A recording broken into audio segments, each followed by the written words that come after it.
সংরক্ষণ করতে কুরবানি দেয়। এরপর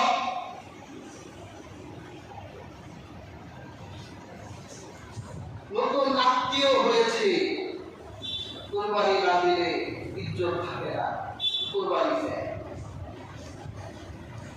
পাশের বাড়ি অমুক দিলে, আমি না দিলে কেমন হয়, কুরবানি দেয়। ওয়াজিব হয় নাই, সামাজিকতা রক্ষা করতে ধার দেনা করে কুরবানি দেয়। ইব্রাহিম আলাইহিস সালাম কি এই উদ্দেশ্যে কুরবানি করেছিলেন? একমাত্র আল্লাহ খুশি করার জন্য। আল্লাহ খুশিও পেয়েছিলেন, এই জন্য আল্লাহ রেখেও দিলেন। আল্লাহ পাক বলেন, লা ইয়ানালাল্লাহু লুহুমুহা ওয়ালা দিমাউহা ওয়ালাকিন ইয়ানালুহু তাকওয়া মিনকুম। তোমরা যে কুরবানি দাও,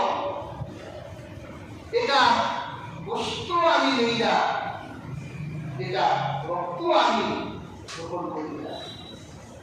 আমি তোমাদের হৃদয়টা দেখি যে তোমরা কি হৃদয়টা আমার সামনে উপস্থাপন করবে।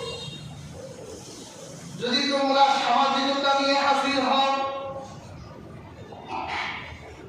তোমার গরু জবাই হবে, খাওয়া হালাল হবে, কিন্তু আমার কাছে কোনো ফায়দা তোমার পক্ষ থেকে গ্রহণ হবে না।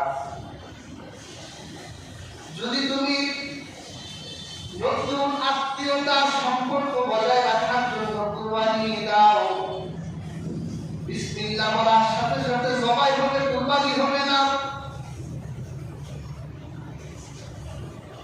তুমি যদি হালাল পয়সা দিয়ে আমি আল্লাহর সামনে কুরবানি হাজির করো, তোমার ঈমান, তোমার প্রাণী বিসমিল্লাহ বলার কারণে খাওয়া বৈধ হতে পারে, কিন্তু তোমার কুরবানি আমি আল্লাহর কাছে কবুল হবে না। তাহলে কবুল করার জন্য তাকওয়া লাগবে। আল্লাহ পাক কোরআন কারীমে এইরকম তাকওয়ার দৃষ্টান্ত রেখেছেন, সূরা বাকারার ভিতরে রেখেছেন। সহিহ সনদে হাদিস বুখারীতে এসেছে, বনি ইসরাঈলের যুগে ধনাঢ্য এক চাচা ছিলেন, তার এতিম এক ভাতিজা, ঘরে সুন্দরী এক কন্যা, এই ছিল তাদের সংসার। এতিম ভাতিজা আর চাচাতো বোনের বয়স প্রায় কাছাকাছি। যখন যুবতী সেই চাচাতো বোনের শরীরে সৌন্দর্য ফুটে চাচাতো ভাই তার প্রেমে বদ্ধ হল, বারবার তাকে প্রস্তাব দেয়, আমি তোমাকে পছন্দ করি, তোমাকে বিয়ে করতে চাই। মেয়েটা বলল, দেখে আমি কোনো জবাব দিতে পারবো না, আপনি আপনার চাচার সাথে কথা বলেন, যদি তিনি আপনার সাথে আমার বিয়ে দেয় তাহলে আমি আপনাকে বিয়ে করব।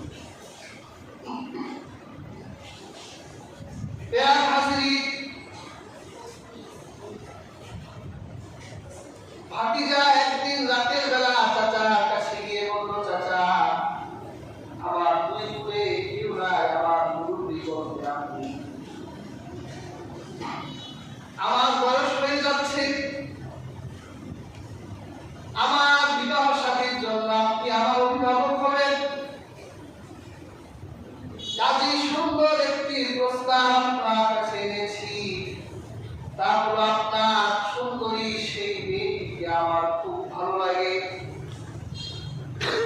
যদি আপনি আপনার সুন্দরী কন্যাটিকে আমার কাছে দিয়ে দেন, তাহলে আমি আপনার ছেলে হয়ে গেলাম, আমাদের মধ্যে সম্পর্ক আরো দৃঢ় হয়ে গেল। আর আপনার কন্যাকে দূর দূরান্তে বিবাহ দেওয়ার চিন্তা ভাবনা করো না। যদি আপনি আমাকে ইতিবাচক কোনো ইঙ্গিত দেন, তাহলে আমার জন্য ভালো হবে, আপনার জন্য ভালো হবে। চাষা তো জানে যে ভাতিজা কেউ একসাথে থাকে, এক ঘরে খায়। চাষা জানে যে ভাতিজা ছেলে ভালো না, মাস্তানি করে আর নেশা নিয়ে বদ্ধ থাকে। আরো উদ্দেশ্য ভালো না, সুন্দরী কন্যাও চায়, আর চাচার তো ছেলে নাই, চাচা মারা গেলে তার পুরো সম্পত্তিটার মালিক সে হবে। এই বাসনাই ছিল ভাতিজার। চাচা বলল না, তোমার কাছে, তোমার মতো বেকারের কাছে আমার সুন্দরী কন্যা বিয়ে করতে চাইলে আমি তোমার জন্য মেয়ে দেখতে পারি, কিন্তু আমার মেয়ে তোমাকে দিব না।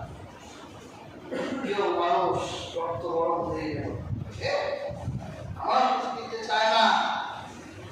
আজ তো খবর আছে, বন্দি আঁকলো যে যদি চাচাকে পৃথিবী থেকে ডিলেট করে দিতে পারি, তাহলে আমার চাচাতো বোন একা হয়ে গেল।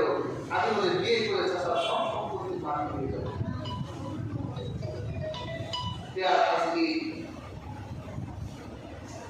তখন চাচাকে রাতের বেলা পাশের গ্রামে এক বিলের ভিতর নিয়ে ভাতিজা হত্যা করল। হত্যা করার পর জঙ্গলে চাচাকে জঙ্গল দিয়ে ঢেকে বাসায় চলে আসে। সকালবেলা চাচার বাড়ি থেকে কান্নার আওয়াজ আসে। চাচাতো বোন কান্না করছে, আমার বাবা বাড়ি ফিরে আয়, কোথায় গেল? কান্নার আওয়াজ শুনে পাড়ার প্রতিবেশীরা হাজির হলো। খোঁজাখুঁজি শুরু হয়ে গেল। ভাতিজা চাচাতো বোনকে সান্ত্বনা দেয়, কান্না করিস না, যেভাবেই হোক চাচা যেখানে আছে, আমি চাচার একমাত্র ভাতিজা, যেভাবেই হোক আমি আমার চাচাকে বের করে আনবই। বের তো ওই করবে। চাচাতো বোনকে সান্ত্বনা দিয়ে এবার খোঁজার ঘটনা শুরু করলো। চাচা কই, কাটাকাটি শুরু করলো, থানায় যায়, মামলা করে, চিঠি করে। মানে এর থেকে আর বড় মাসুম মানুষ আর আকাশে বেঁচে হবে। অবশেষে ও নিজেই সেই জঙ্গলের ভিতর থেকে চাচার লাশ আবিষ্কার করল। কান্নাকাটি একেবারে দিনের ভিতরে পা হাত পা ছড়ায় অজ্ঞান হয়ে যাচ্ছে, আমার চাচাকে কে হত্যা। এলাকার মানুষের উপর দোষ চাপায় আপনারা হত্যা করছে।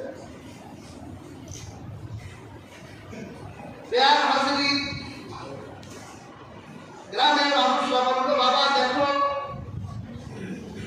তোমার চাচা খুব ভালো মানুষ ছিলেন, তাকে হত্যা করা তো আমাদের প্রশ্ন আসে না, কিন্তু তুমি বারবার কেন দোষ আমাদের উপর চাপিয়ে দিচ্ছ? তাহলে চলো, ভারত জমানার নবী হযরত মুসা আছে, আমরা সবাই মুসা নবীর কাছে যাই। আমরা জানি আল্লাহর পয়গম্বর হযরত মুসা আল্লাহর সাথে তুর পাহাড়ে গিয়ে লাইভ কথা বলেন। যদি আমরা মুসা পয়গম্বরের কাছে যাই, আমাদের সমস্যার কথা বলি, আর আল্লাহর পক্ষ থেকে যদি